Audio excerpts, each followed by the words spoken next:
Penguin Random House Audio presents You, Your Child and School. Navigate Your Way to the Best Education by Sir Ken Robinson, PhD, and Lou Aronica. This is the author, Sir Ken Robinson. Chapter 1. Get Your Bearings. If you're a parent of school-aged children, this book is for you. My aim is to help you get them the education they need to live productive, fulfilled lives. I've worked in education all my professional life. Along the way, I've had countless conversations with parents about school. I'm a parent too, and know firsthand that being a parent is a challenge as well as a pleasure. It gets more complicated when your children start school. Until then, you've been mainly responsible for their development and well-being. Now you entrust a major chunk of their waking hours to others, giving them enormous influence over your children's lives during their most formative years. Seeing them go to school on that first day brings a suite of emotions. You hope they'll be excited about learning, make good friends, and be happy and inspired at school. At the same time, you probably feel a good deal of trepidation. School brings a whole new set of relationships. How will your children respond to their teachers? Will the school see what's special about them? What about the other parents and children? Will your child rise above the new social hurdles or trip over them?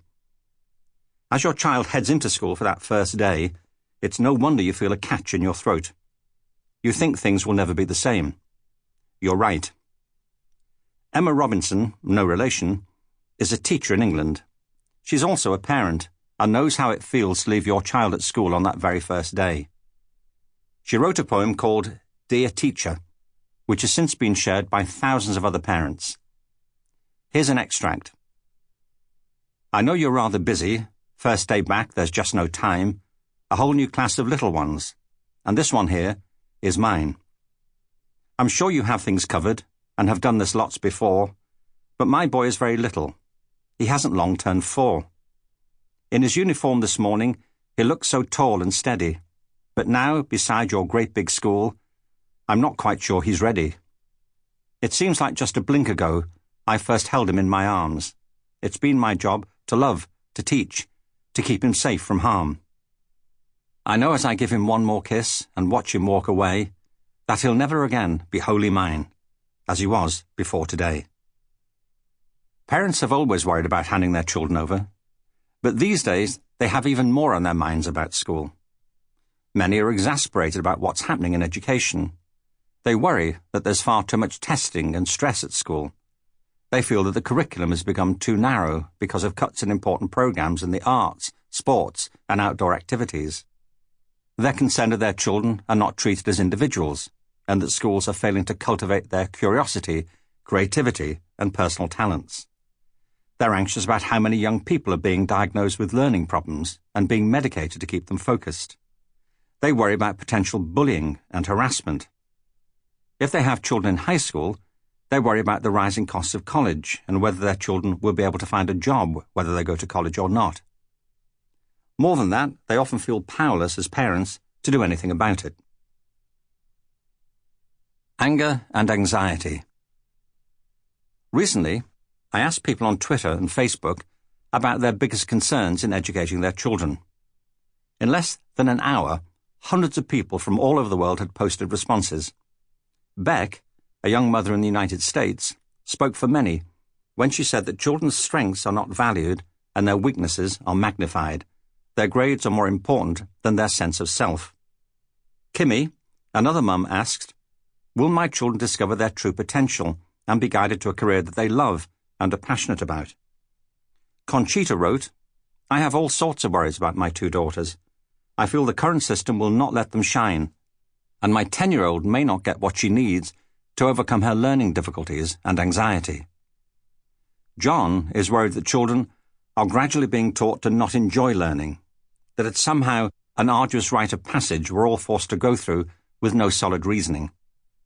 It's a constant battle to keep that spark of curiosity and delight about learning alive when the system packages it and sets narratives about education the way it does.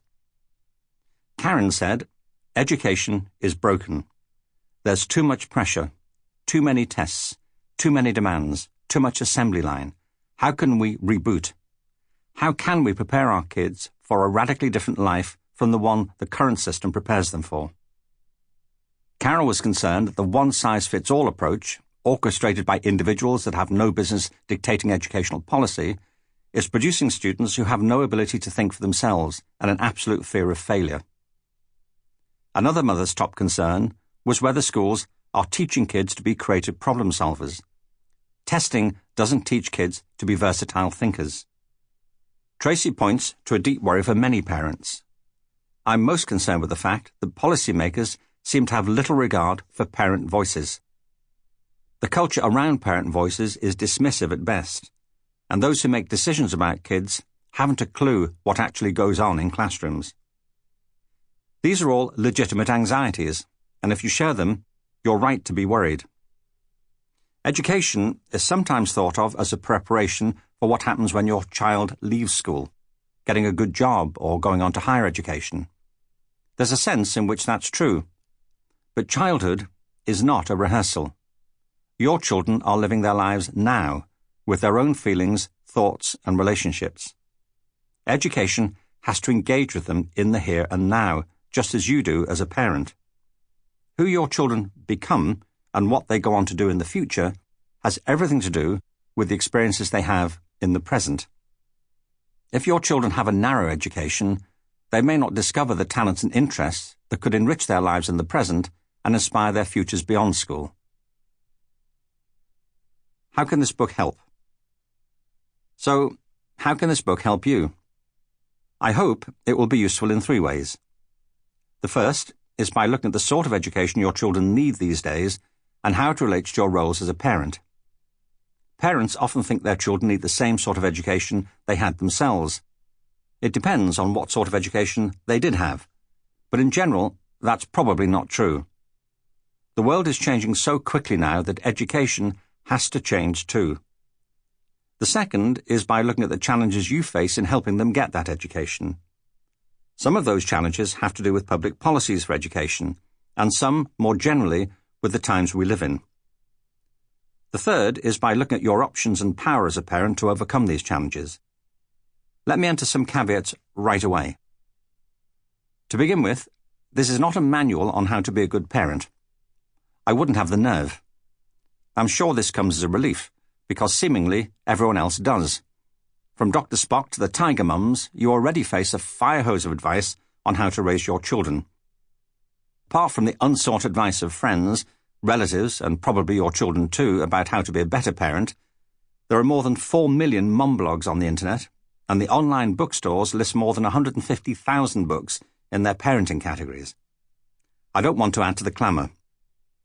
My wife and I have 2 grown children, and many relatives and friends with children of their own. We've been through many of the challenges we discuss in this book. So has my writing partner, Lou Aronica, who has a large family of his own. We know that the pressures on parents never ease up. You're going to be worrying about your children and trying to help them navigate through their lives forever. Parenting is a lifetime assignment. It can be hard work at times, and the hours are dreadful. Consider this book to be a respite from some of that pressure. We're not living in some lofty alternate reality where everyone's having a better time than you. I do want to suggest some principles of parenting that are relevant to education and are widely supported by research and experience. In doing that, let me assure you that I'm here on the ground with you, and the advice I'm offering comes from the perspective of those who've missed the mark on more than one occasion. This is not a good schools guide either. I'm often asked about specific schools or systems and whether I'd recommend them. All schools are different. There are great and poor public schools, and great and poor charter, private and alternative schools too. My answer is always to go and see the place for yourself and get a sense of whether it would work for you and your child. To do that, you do need some sense of what counts as a good school, and that's what we will be looking at. I'm not suggesting a one-size-fits-all solution. On the contrary, no 2 children are the same, and yours are no different, as it were. Your parenting choices and priorities are naturally affected by your own background and circumstances. If you're a single parent living in a poor neighbourhood, your choices are different from someone with paid help living in a wealthy suburb. You may be in a position to choose the school you want for your child. Most parents are not. so you just have to play the hand. Sample complete. Ready to continue?